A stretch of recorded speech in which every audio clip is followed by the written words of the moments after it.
Some of you may have seen the program directed by Sam Mendes, What They Found, shown on BBC Two last Monday evening to mark the 80th anniversary of the liberation of Bergen-Belsen. The anniversary falls this coming Tuesday, the 15th of April. The program featured two cameramen attached to the Army Film and Photographic Unit, the AFPU, Sergeant Mike Lewis and Sergeant Bill Lorry, who were among the first individuals to enter the concentration camp in Germany.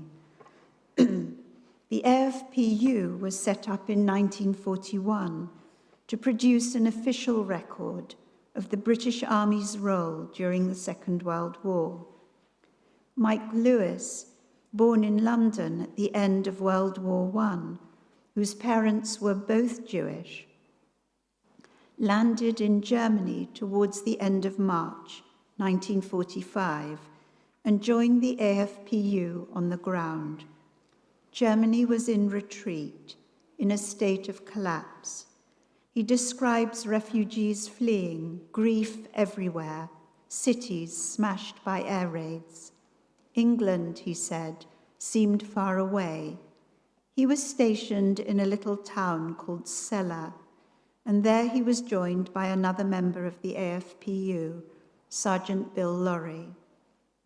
In April, the 11th Armoured Division received a message that there was a political prisoners camp nearby.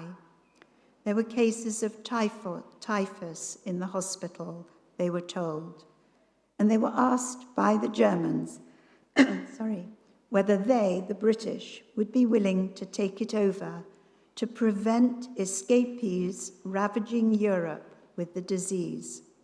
Believing the story, they set out to see the typhus hospital.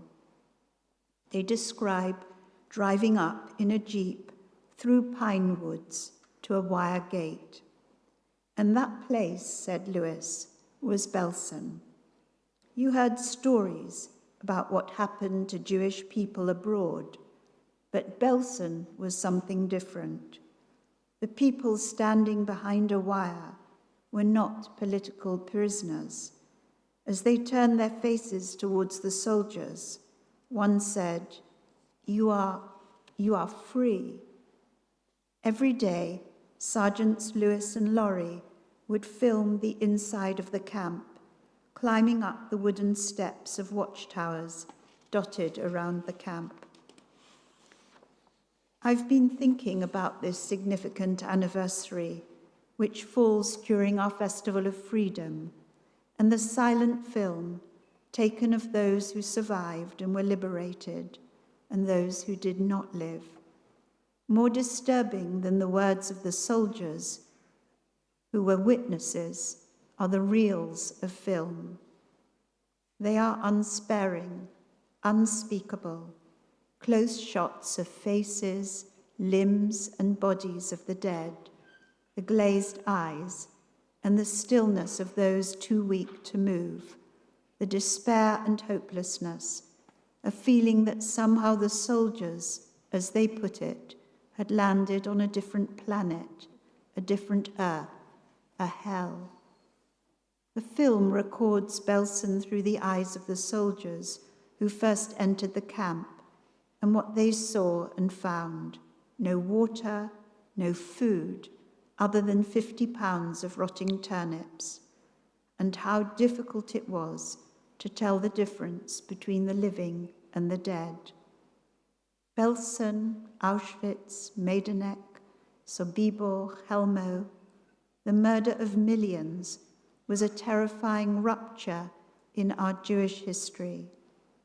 And although 3 generations have passed since the Shoah, and although the number of survivors diminishes as each year passes, the inherited trauma remains profound among the remaining survivors and their children and grandchildren, and even for those Jews who are not direct descendants of people who perished or survived.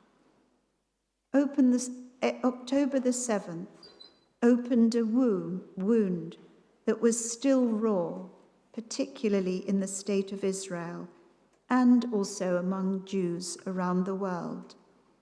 Rachel Goldberg, the mother of Hirsch Polin Goldberg, who was abducted from the Re'im Music Festival on October the 7th and was murdered by Hamas terrorists at the end of August last year, calls herself, in an interview which she made, the mother of a victim of the Holocaust. The Holocaust here referring to October the 7th.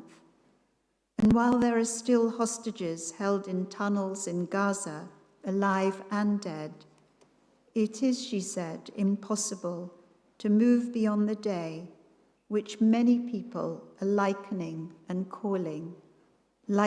to and calling another Shoah. It seems appropriate to remember this anniversary of the liberation of Bergen-Belsen today and think of the victims who survived or died there.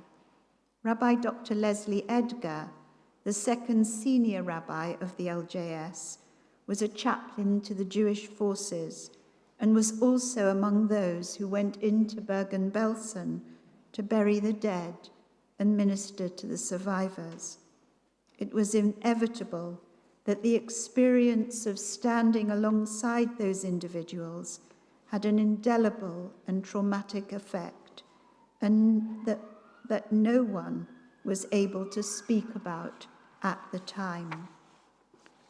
Last night at our family Seder, I thought about that moment of unearthing the truth of the Shoah in Bergen-Belsen as we lifted the 3 matzot wrapped in a special cloth and removed the middle matzah to break it into 2, the act known as yachatz, which means to break or divide.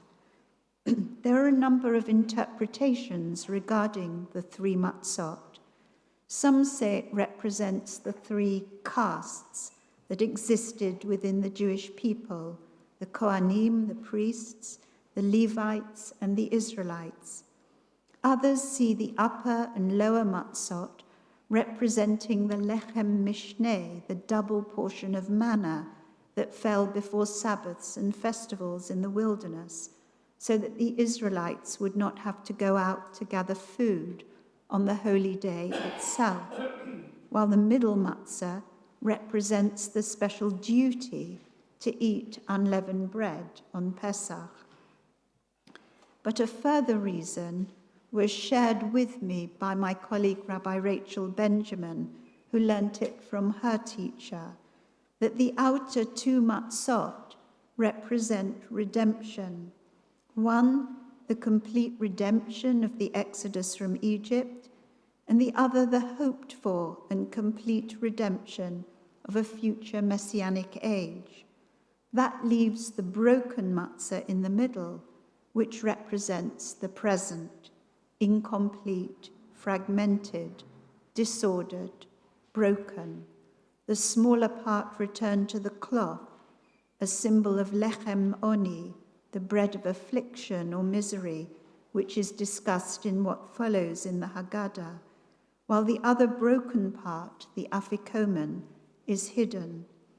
Our search for the hidden matzah embodies our longing and the need for redemption in a world which feels as though it is broken. As we reunite it with its other half, we recall the fact that the Haggadah began to be compiled just after the destruction of the Second Temple, the people reeling from what was a terrible catastrophe for the Jewish community in the Roman province of Judah. This memory of a disaster 2,000 years ago has been absorbed into our liturgical year on Tisha B'Av, when we remember the destruction of both temples, in the period known as the 3 weeks between the 17th of Tammuz and the 9th of Av, observed in some Jewish communities as a period of mourning. in the breaking of the glass at weddings, or leaving a corner of our homes undecorated, and perhaps also in this ritual of yachatz, breaking the matzah in two. And I'm wondering whether it is a heresy to stay in that moment of brokenness and grief and to ask, how is it possible to celebrate with any kind of unmitigated joy a festival of freedom when hostages are being kept in tunnels and tortured? How can we express relief that we were brought out of Egypt to be free, knowing that tens of thousands of Gazans have died in a war since October the 7th, that many more are displaced from their homes, and that vigilante settlers are burning homes and coercing Palestinians on the West Bank to leave their villages? Pesach this year is a paradox. Here we celebrate in freedom and comfort, thankful for the blessings we do have, Dayenu. We are grateful for that freedom and for much more. But we know also that while our own people are grieving and suffering, the Jewish state is doing things in the name of the Jewish people, of which we feel shame and immeasurable sadness. But we cannot forever remain in that moment of brokenness. The two pieces of matzah must be reunited, just as the survivors of Bergen-Belsen were reunited with the world outside the barbed wire of the camp. It is an imperative, and in the words of Alden Solovy's poem, Elijah is with the hostages, the work of healing the world and bringing redemption and wholeness cannot be left to anyone other than ourselves. Elijah is with the hostages. Elijah, the prophet who will announce salvation and peace, will not visit your Pesach Seder this year. Don't fill the cup. Don't waste the wine. The prophet is exhausted, pleading with the heavens for the hostages, pleading the heavens for the displaced, the grieving and lost. Find hope in your own hands, in deeds of repairing the world and acts of loving kindness. Elijah is not coming to your Seder. The work of healing the world and bringing redemption he has left to us.